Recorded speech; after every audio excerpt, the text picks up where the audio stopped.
سلیم باجوہ صاحب نے ریزائن کر دیا ہے. جو پولیٹیکل سیٹ ان کے پاس تھی اس سے جو ایڈمنسٹریٹو سیٹ ان کے پاس ہے اس کو انہوں نے ریٹین کیا, اس کے اوپر وہ موجود ہیں. لیکن جو ایک سیاسی سیٹ ان کے پاس موجود تھی, سیاسی عہدہ, اس سے انہوں نے استعفیٰ دے دیا ہے. سب سے زیادہ وفادار قسم کے لوگ ہوتے ہیں نا, یہاں پہ کچھ صحافیوں نے اور کچھ گروپس نے عاصم سلیم باجوہ صاحب کی اس قسم کی ان کو ڈیفینڈ کیا کہ وہ باجکو گروپ کو اور ان ساری چیزوں کو جھوٹ قرار دے دیا. انہوں نے کہا کہ ان کا تو باجوہ صاحب کے ساتھ دور دور کا کوئی تعلق ہی نہیں ہے, یہ لوگ ہی کوئی اور ہیں, یہ خاندان ہی کوئی اور ہے. اور وہ عجیب و غریب قسم کے جو ہے وہ ڈیفنس پیش کیے گئے. نمبر 2, یہاں پہ پرائم منسٹر جیسے اہم عہدیداروں کے اوپر بھی الزامات لگے ہیں, تو ان پہ الزامات لگانا کوئی بات نہیں ہے, لیکن اگر اس کے پیچھے دشمن ہے اور اس کے پیچھے پاکستان کے خلاف سازش ہے تو اٹ از ویری سیریس, اور اس کے خلاف پھر انکوائری کر کے پھر ان بندوں کو جو ہے وہ ان کو لینا چاہیے گرفت میں. اچھا, لیکن دیکھیے سوال یہ پیدا ہوتا ہے, اور یہ بڑا سوال میں آپ سے اٹھانے جا رہا ہوں, کہ کیا سی پیک کو خطرہ ہے عاصم سلیم باجوہ کے ایسٹس ڈکلیئر ہونے سے, یا پاکستانی افواج کو ملائن کیا جا رہا ہے عاصم سلیم باجوہ کی آڑ میں؟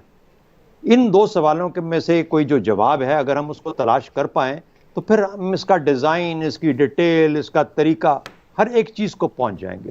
عاصم سلیم باجوہ کا نام سی پیک نہیں ہے, اس کا نام lieutenant general retired Asim Saleem Bajwa ہے, اور اس طرح کے بہت سارے لیفٹیننٹ جنرل ریٹائرڈ ہمارے پاس موجود ہیں. تو ایک عاصم سلیم باجوہ سی پیک کی وہ کوئی وہ نہیں ہے, اس کا گارنٹی نہیں ہے. We will have one more general come and sit, اگر جرنیل ہی وہاں پہ لگانا ہے, اگر جرنیل لگانا ہے, ورنہ بہت سارے لوگ اور بھی لگ سکتے ہیں سی پیک کو چلانے میں, تو کوئی اتنی بڑی بات نہیں ہے. لیکن میرا خیال یہ ہے کہ خطرہ یہ ہے کہ اصل میں عاصم سلیم باجوہ کی آڑ میں پاکستانی افواج کو ملائن کرنے کی اٹیمپٹ اور کوشش ہے. یہ میجر گوراو جو بھی اس کا نام ہے وہ وہاں بیٹھا کر رہا ہے, اجیت دوول کر رہا ہے, کون اس کا اعلیٰ کار بنا ہے, یہاں پہ کون اس کو ہوا دیتا ہے, کس طریقے سے ہوا دیتا ہے.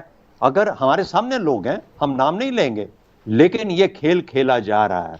اچھا, اس لیے میرا خیال ہے کہ بہت ہی اسینشل ہے کہ اگر وہ اپنے عہدے سے ہٹ بھی گئے ہیں تو میرا خیال ہے کوئی مائی کا لال اٹھے, عدالت میں ضرور جانا چاہیے. کہ جو آپ نے دوسرا دیا نا اشارہ, جس میں آپ نے کہا کہ ایک جج صاحب کے اوپر بھی یہ معاملہ چل رہا ہے, میرا خیال ہے ان کی کریڈیبلٹی کے لیے بھی, اس کیس کی کریڈیبلٹی کے لیے بھی عاصم سلیم باجوہ کے کیس کو عدالت میں جانا چاہیے. سی پیک کا جہاں معاملہ تھا, چین پریشان تھا تھوڑا سا پاکستان کے لیک آف فوکس اور اٹینشن, اور اس کی وجہ صرف یہ تھی کہ پاکستان اتنی جگہوں پہ بکھرا ہوا تھا. اس میں یہ نہیں تھا کہ پاکستان سی پیک کو آگے چلانا نہیں چاہتا تھا.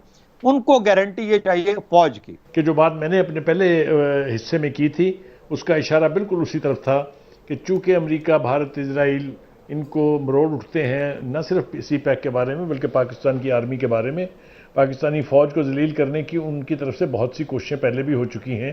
وہ تو قوم کا اعتماد سمجھ لیجئے یا ہمارے افواج جو ہے ان کی ریپوٹیشن سمجھ لیجئے کہ اس میں بچت ہوتی رہی.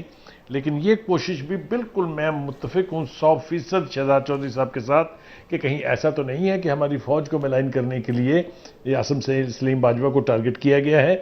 تو یہ بالکل دیکھنا پڑے گا میرے خیال سے, اس سے پہلے کہ ہم اوور ریئیکٹ کریں اور اس کو آسمان پہ گڈی کی طرح سے چڑھا دیں. ان سارے عوامل پر غور کرنے کے بعد ہی میرے خیال سے فردر پروسیڈنگ ہونی چاہیے, چاہے وہ عدالت میں ہو, چاہے حکومتی سطح کے اوپر کسی ٹرائبیونل یا کسی کمیشن کے حوالے سے ہو. لیکن یہ عوامل جو ہیں, یہ عناصر جو ہیں, ان کو آپ نظر انداز نہیں کر سکتے. اور دوسری بات یہ ہے کہ عمران خان صاحب کو قطعاً ڈیفینسو پر جانے کی ضرورت نہیں ہے. اگر وہ سمجھتے ہیں کہ یہ کیمپین ہے, اگر وہ سمجھتے ہیں کہ فوج کو ملائن کرنے کی ایک سازش ہے, اس لیے کہ فوج بہت بڑا گارنٹر ہے اس سی پیک کے منصوبے کا, اس کو تباہ کرنے کے لیے ساری قوتیں لگی ہوئی ہیں, چاہے وہ امریکہ ہے, چاہے اسرائیل ہے, برطانیہ ہے, IMF ہے, ورلڈ بینک ہے, سب اس کے پیچھے پڑے ہوئے ہیں. لہٰذا انہیں کسی صورت بھی اس پریشر میں نہیں آنا چاہیے.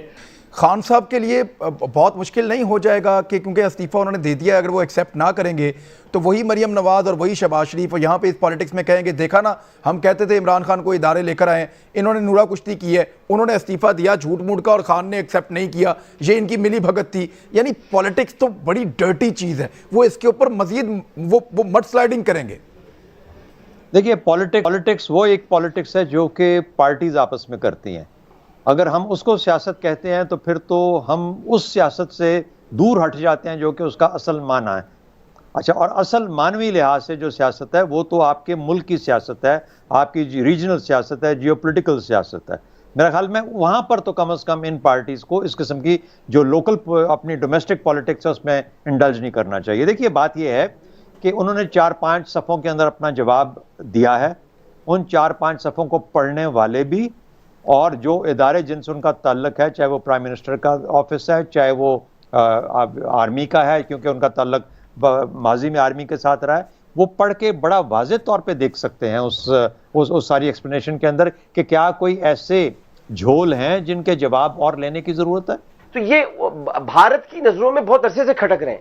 اب بھارت کا پورا ہدف جو ہے وہ افواج پاکستان ہے، اور آپ تینوں افراد مجھ سمیت اس بات سے متفق ہیں، اور مجھے یقیناً اس بات پر فخر بھی اس بات پر ہے کہ ہم لوگ جب بات کرتے ہیں تو محب وطن پاکستانی کی حیثیت سے بات کرتے ہیں. ہمارے نزدیک پاکستان سب سے اہم ہوتا ہے. اب یہ ساری باتیں اپنی الگ ہیں کہ کون کہاں پر ہے کون کہاں پر نہیں ہے، پاکستان سب سے زیادہ اہم ہے. تو افواج پاکستان سے جو کام کر رہی ہیں ان کو ملائن کرنے کے لیے 2 آدمی امریکہ چلے جاتے ہیں، ایک آدمی پہلے سے موجود ہے، اور آپ اگر آپ اس آدمی کے ٹویٹس دیکھیں تو خدا کے خلاف، رسول کے خلاف پتہ نہیں وہ کیا کیا لکھتا ہے. اس کے بعد دوسرا آدمی چلے جاتا ہے، وہ وہاں سے الزام لگاتا ہے، اس کے بعد اپوزیشن مل جاتی ہے، پھر وہ چند